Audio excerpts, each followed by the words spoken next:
I am the founder of the Lead Her Movement Network, the founder of the Trinity of Fitness Bootcamp, and I am the CEO of the Coach and I Production Company. So, what I do is I teach you how to self heal, how to go within, identify triggers, and become emotionally intelligent so you can identify things about yourself so you can learn how to self regulate and step away, kind of, well, not kind of, but step away from the survival mode, what we were taught, and step into your wholesome, healed state. So these are the classes that I teach you about, and they're leadership classes because purpose is leadership. Purpose is of God. That is the job God gave you, your whole purpose. Passion is of self. What do you want?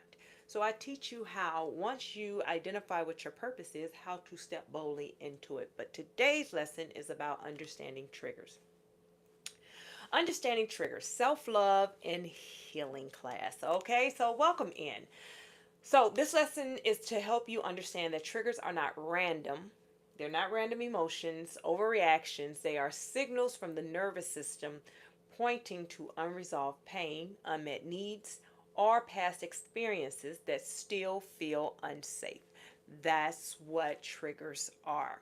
Let me get a little light. Okay, now let's talk about triggers as emotional alarms. Let's look at it that way because we don't okay, one thing about healing, you don't know what need to be healed until you trigger, but you don't know what a trigger is until you get ready to step into the healing wholesome state. Then you start understanding that those little things, that those little nudges, or the little things that get you irritated, those are your triggers. That's that one thing before you go in crash out mode. That's the trigger. And what we're learning how to do is control the trigger. That's kind of like your gray area.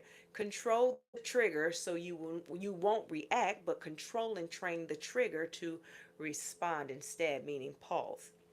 So, triggers as emotional alarms. A trigger is your emotional alarm system going off, right? It's letting you know something is happening. It can show up as sudden anger or irritation, anxiety or panic, feeling rejected or shut down, overthinking or emotionally overwhelmed, right? That's what that is. Triggers are not meant to harm you, they are meant to alert you. Now, that's your body saying, pay attention, something feels unsafe. That's what a trigger is. It's that gray area before you get to the acting out, reacting mode. So it's letting you know it's something. So that trigger should alert your awareness. Now, I created the RPI. Now, the RPI is the 5 pillars of the Trinity of Fitness Bootcamp, and that was the foundation of it. And what I did was I created it so you can learn how to check and balance yourself, self-regulate yourself, talk yourself off the ledge. And so the first part of RPI, A, is to acknowledge your awareness. What is going on? That's what that is. So that's what we were just talking about when I said triggers as emotional alarms. Looking at your trigger as an emotional alarm, it's telling you something's not right, right? So let's look at trauma memory and emotional activation.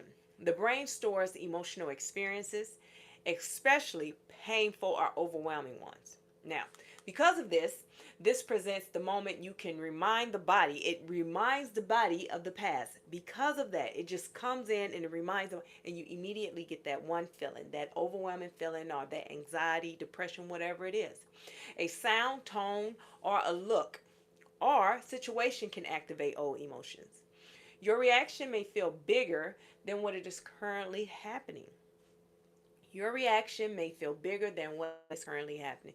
Sometimes our emotions are bigger than the program, are bigger than the problem, are the biggest thing in the room.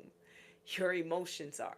And the reason being is because you don't understand. A lot of us still act from our childhood experience. Remember, you created your defense mechanism as a child. You created that the way to protect yourself is to fight, right?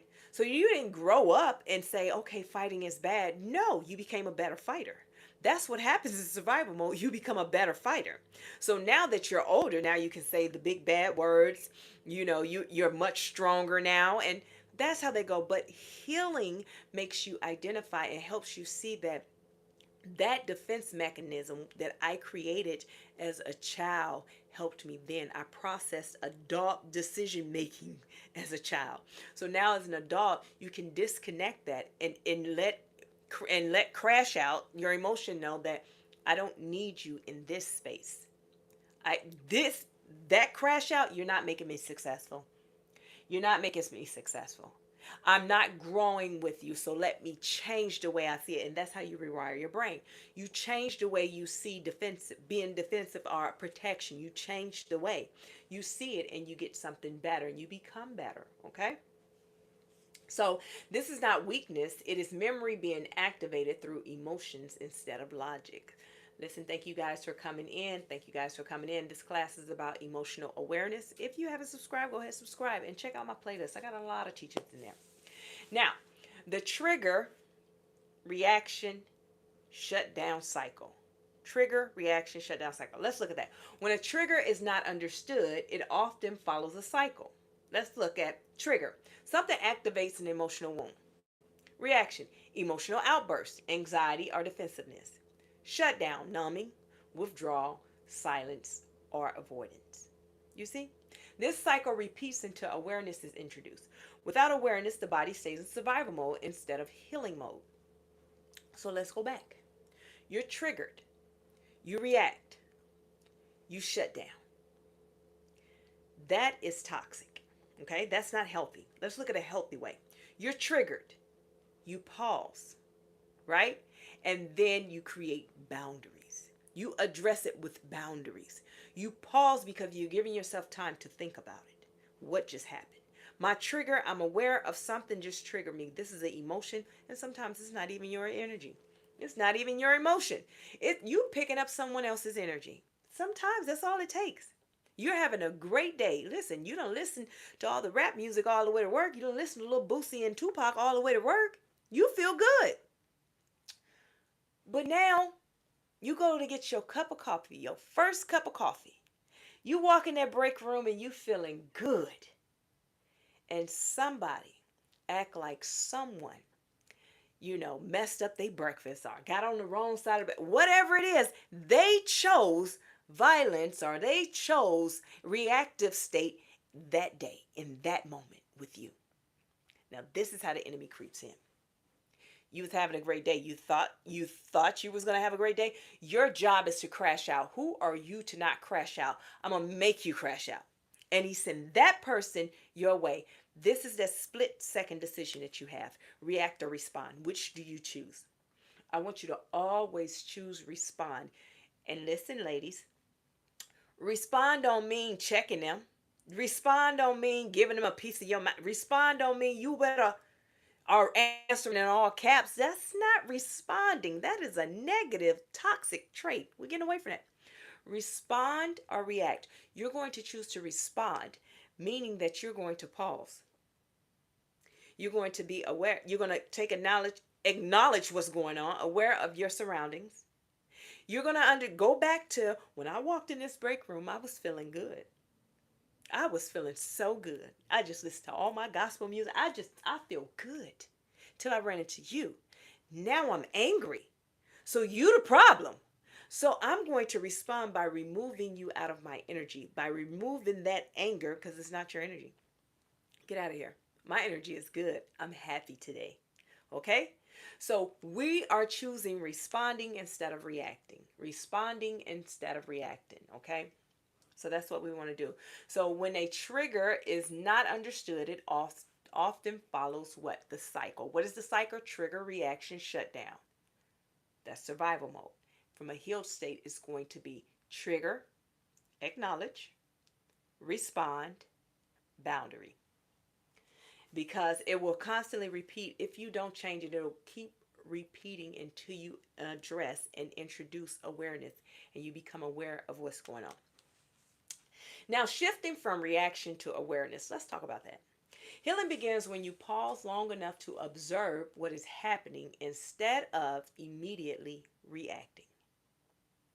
Shifting from reacting to awareness. This is the wholesome state. Healing begins when you pause long enough to observe what is happening instead of immediately reacting. Shifting looks like this. Noticing your emotional response before acting on it.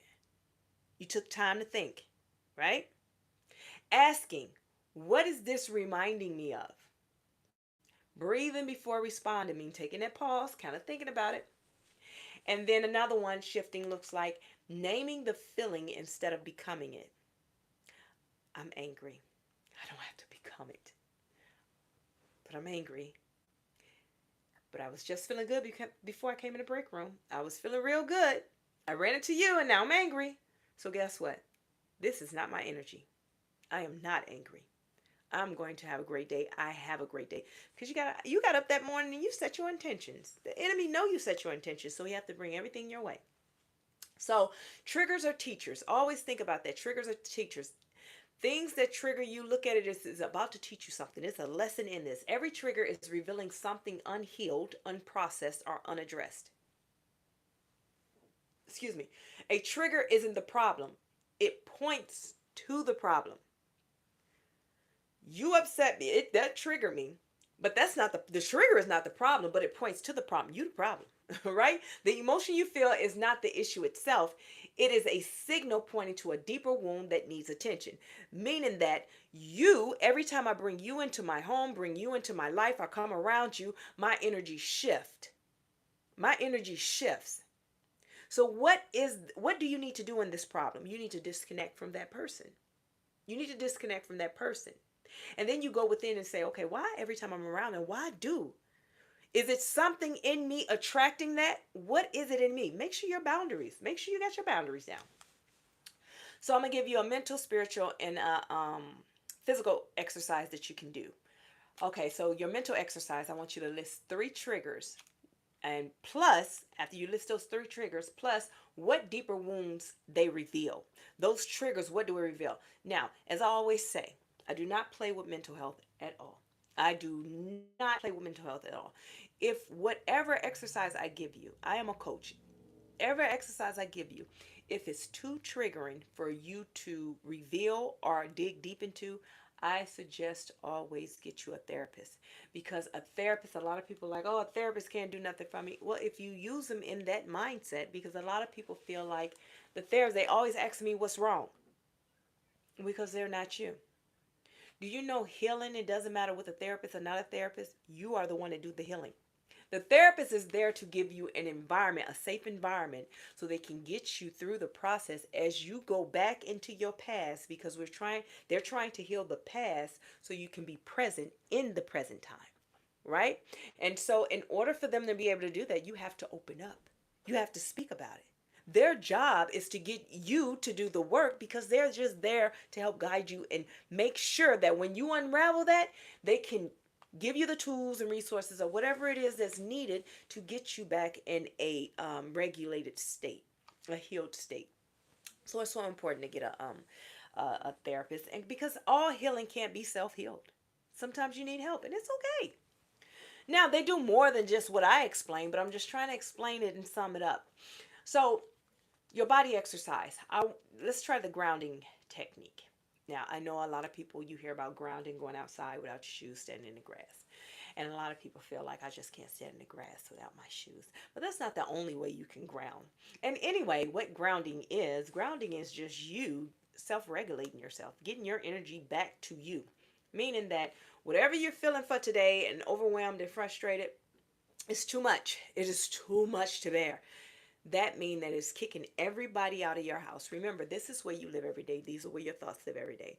You have to kick everybody else, everybody that you met today, everybody that you hugged, everybody's energy that you picked up in the trauma dump, and you have to release it and get back, and you get grounded, self-regulate. That's what grounding is. But I'll give you a technique. You can press your feet firmly into the floor. Just stand there.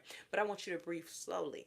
And what I want you to do is focus on your breathing, meaning that you're not standing there with your feet linked off to the side. You're standing firmly, because what you want to feel is the floor or the grass or wherever you are.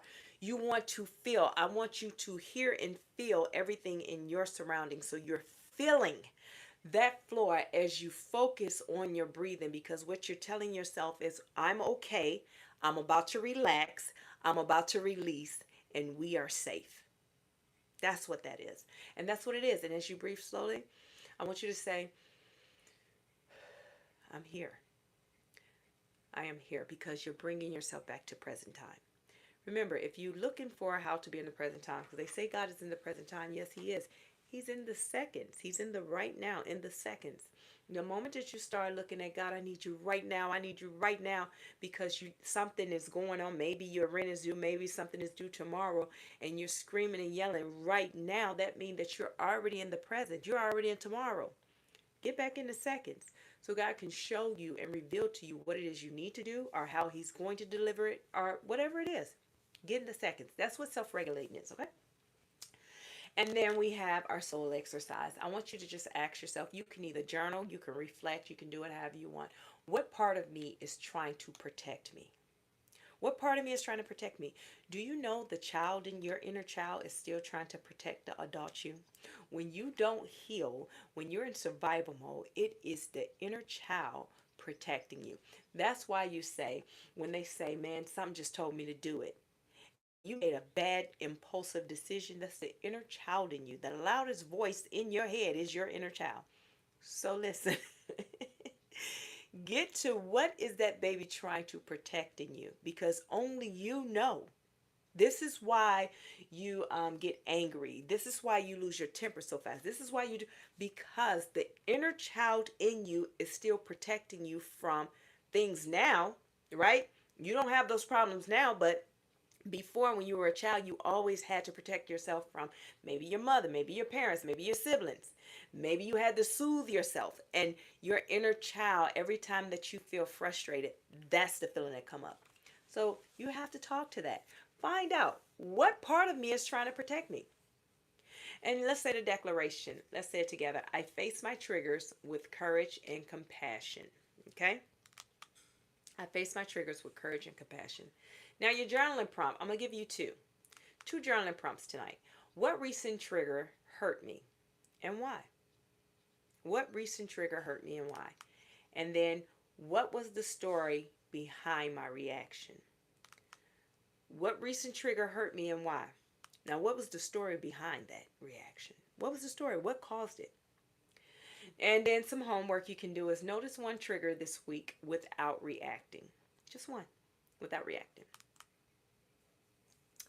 And what do triggers reveal about unhealed areas for you? And how can you meet yourself with more softness? How can you meet yourself with more softness? Listen, I thank you guys for coming in and tuning in for emotional awareness. I will try and be back tomorrow to teach another course. If you haven't subscribed, go ahead and subscribe. I'm always going live. I'm always teaching. I have different platforms. I have my social media. I'm Chat with Coach Nye on all my social media. TikTok, I teach the Lead Her Morning Show every morning. Every weekday, I teach about leadership for women and women for women. And for the ladies, I have the Lead Her Morning Network show. The Lead Her Morning Network is where women come together. I created a safe environment to teach healing, self-love, and how to be friends, sisterhood, and teaching the importance of that. So that's leadhermovement.mn.co, leadhermovement.mn.co. The link is in my bio in my link tree. I am getting ready to go now on my TikTok and teach this course on there as well. So if you missed it, you guys can come over there. And we get more intel and deep conversation there because everyone getting a discussion and we talk about it. So if you would like to join, I'm Chat with Coach Nye. But I want to tell you now, thank you for joining today, choosing this platform to listen to me live. If no one told you today, I'm telling you now, I love you and I'm so proud of you. Remember to pour into yourself before you pour into others. I am Coach Nye. I'm the coach that's going to save the world by teaching you how to heal. So if this is your first time meeting me, hey, and thank you for joining. Coach Nye out.